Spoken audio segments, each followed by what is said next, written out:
Welcome to another episode on Conversations in the Future of Work. I am your host, Rachel Cossar, and I'm delighted to be focusing on some marketing revenue questions today in the perspective of a global tech startup. So today on the show, we are very pleased to have Jake Brawley. So over to you, please. Hey, Yeah.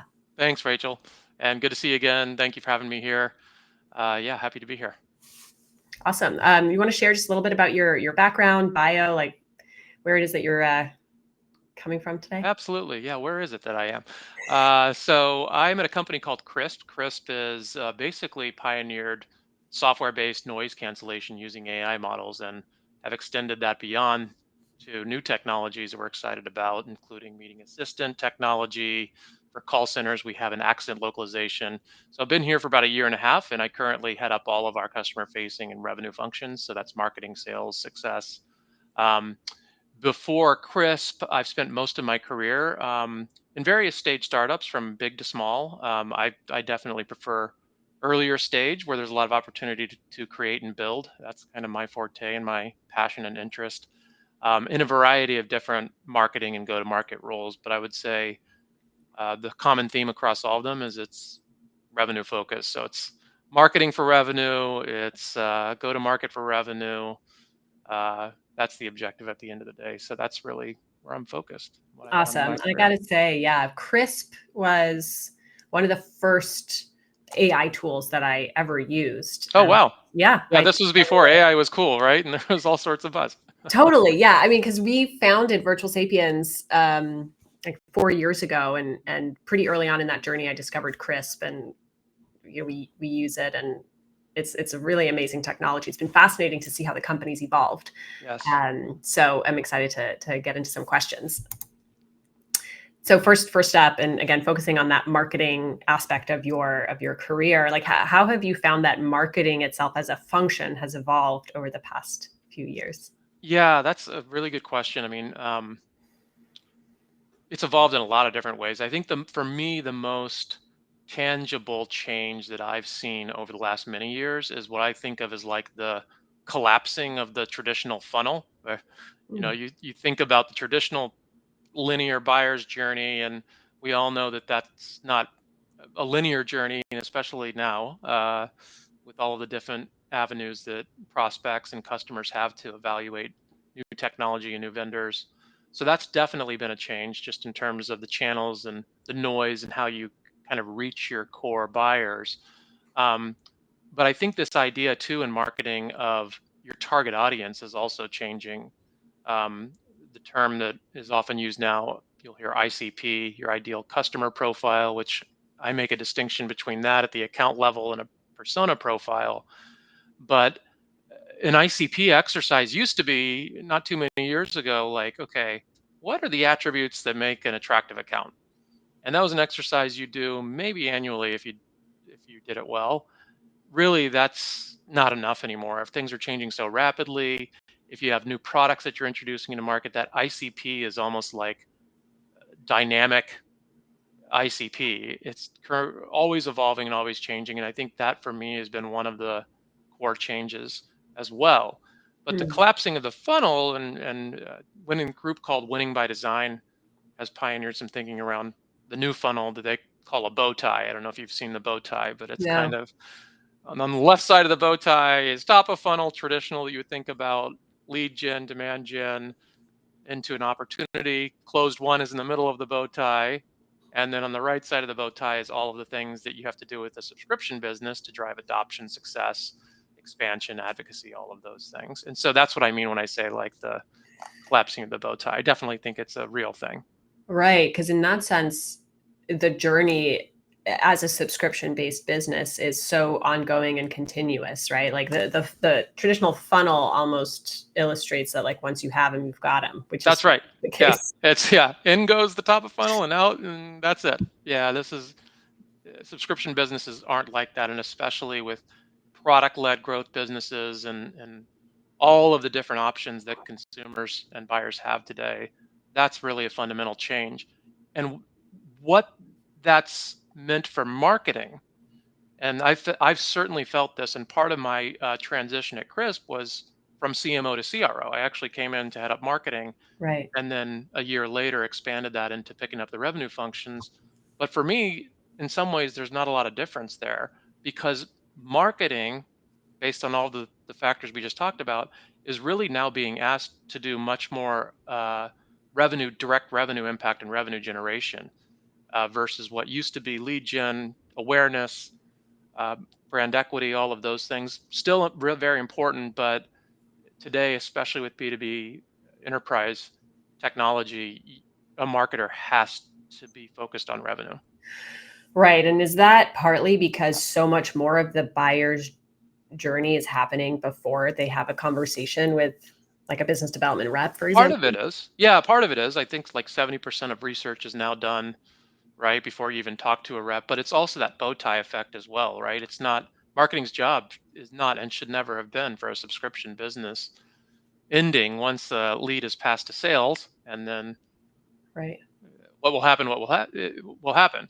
Marketing has to happen continuously Yeah. throughout that journey and life cycle after, certainly after opportunity phase, but importantly in the opportunity phase. And then if you're successful in closing a prospect or customer, the majority of a SaaS business revenue starts to quickly come from your existing customers. And Right. so your marketing resource absolutely has to be thinking about that.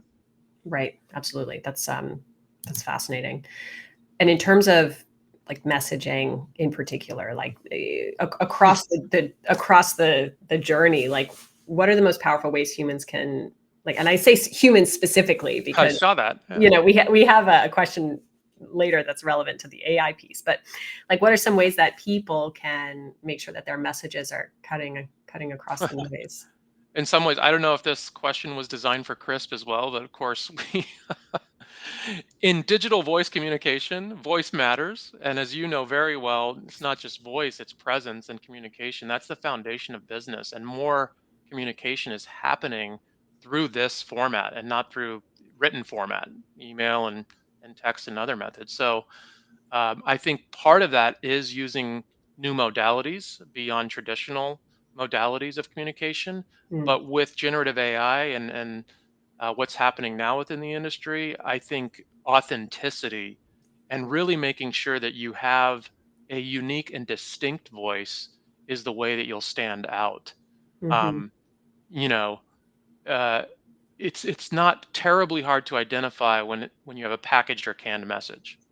And actually, before generative AI, this was marketing would often get uh, would get pointed at as, look, your messaging doesn't resonate. There's jargon, there's fluff, all of those things, and so it actually pushes marketing further. Generative AI pushes marketing further mhm.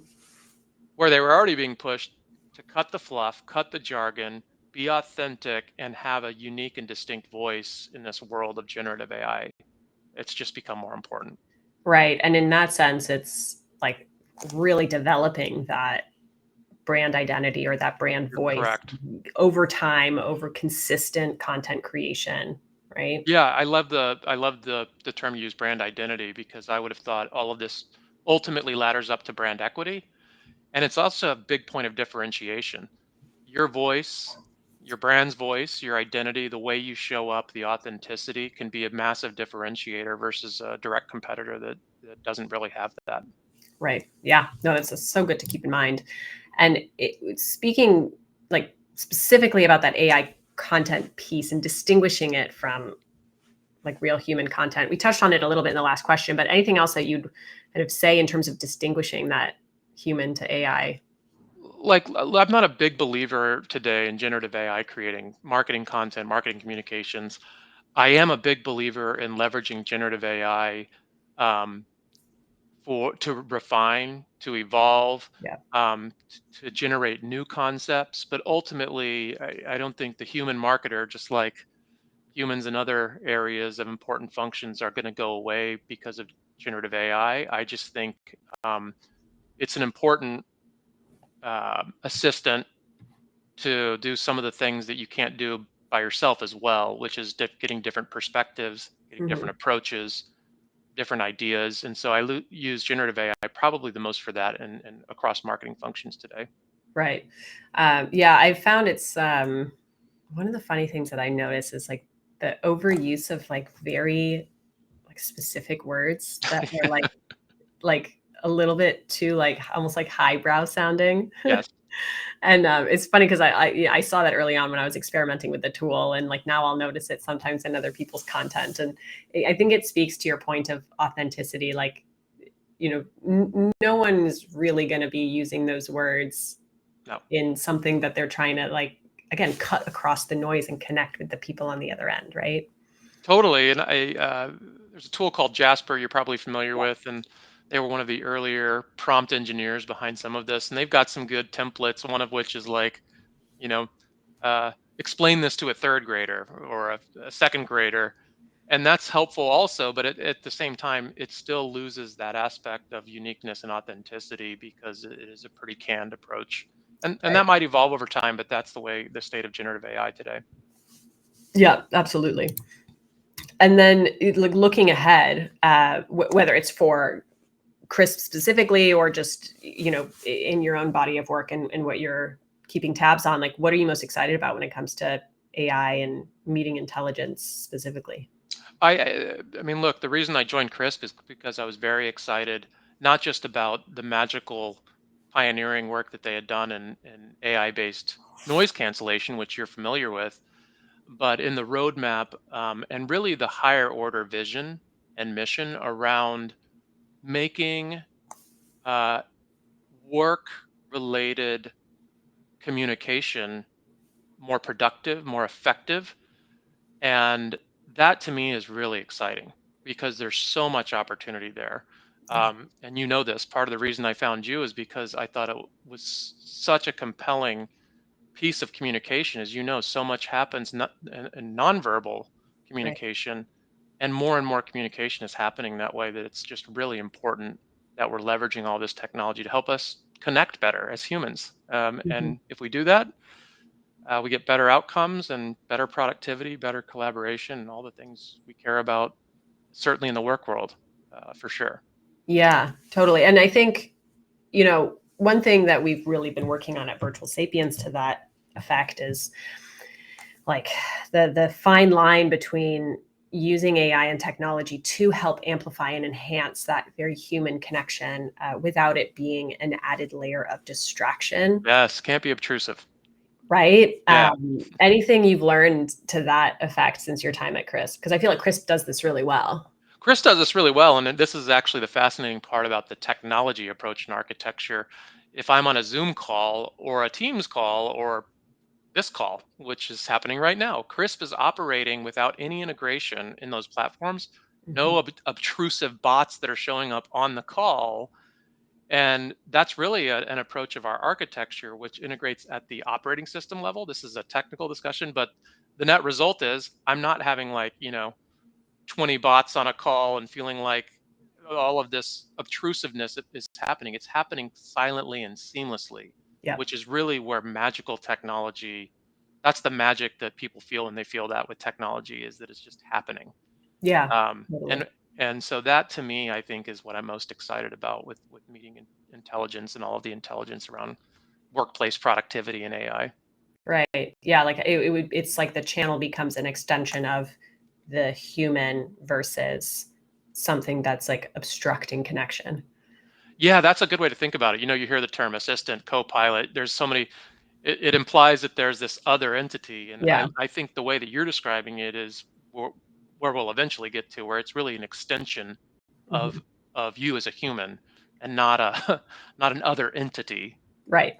Right. And I do think we've like at Virtual State, we built our platform similarly to Crisp in the sense that it's not a bot that joins the call. It's just a private coach that sits like on your device, giving you feedback and encouragement.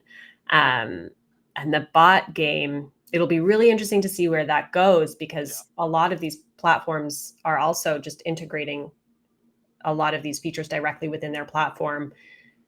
You Well, know, and that's a siloed approach as well, right? yeah. Because look, I'll tell you, my day, even though we're a Zoom shop, I'm on Zoom calls, I'm on Teams calls, I'm on WebEx calls still, I'm on Google Meet calls, Slack huddles, this call. I don't want to have to go to each one of Yeah. those silos to try to extract intelligence. And Right. so I do think it's important that even though you're seeing a lot of this native integration of AI in these solutions, that we have platform agnostic approaches to it Yeah. for all of those reasons and benefits. Totally. Yeah, absolutely. It's so fascinating. Anything else you'd like to share on this subject? We're coming close to our time. No, just go download Crisp. It's free, and look, I can't imagine not having it today. Yeah. I I used to be scrambling to take my notes as I'm running the meeting and getting my action items. And the other thing I didn't appreciate, but I've come to appreciate, is that humans are biased. I hear what I want to hear. I take notes on what I think is important, and the real advantage beyond just having a full transcription and summarized notes and action items to send out is it takes a human bias element out of it. I'll often see like, oh, those are 7 additional action items that I didn't really note, but are super important. And Totally. so that excites me as well. And yeah, if I can use this platform to evangelize our product, I do think it's great. And I always want to work for a company whose products I love myself. So yeah, I would say go get the free version, go use it, and hopefully you'll be paid a paid Awesome. customer soon. Awesome. Well, thank you, Jake, for jumping on today and sharing your insights. It's the marketing and revenue space and sales and how it's all evolving and interacting is just fascinating. And your perspective is really valued. So I want to thank you for that. And if any of our viewers have questions for you or want to engage with you, where Sure. would be the best way to do that? Yeah, Jake at crisp.ai. You can DM me on LinkedIn, and I'm usually pretty responsive. But thank you for having me again, Rachel. And it's great to be on this kind of journey together, isn't it? Yes, absolutely. I love it. And yeah, one more time, shout out to crisp.ai. Go ahead and check it out for yourselves for free. But thank you. Thanks again. Thank you, Rachel. All right.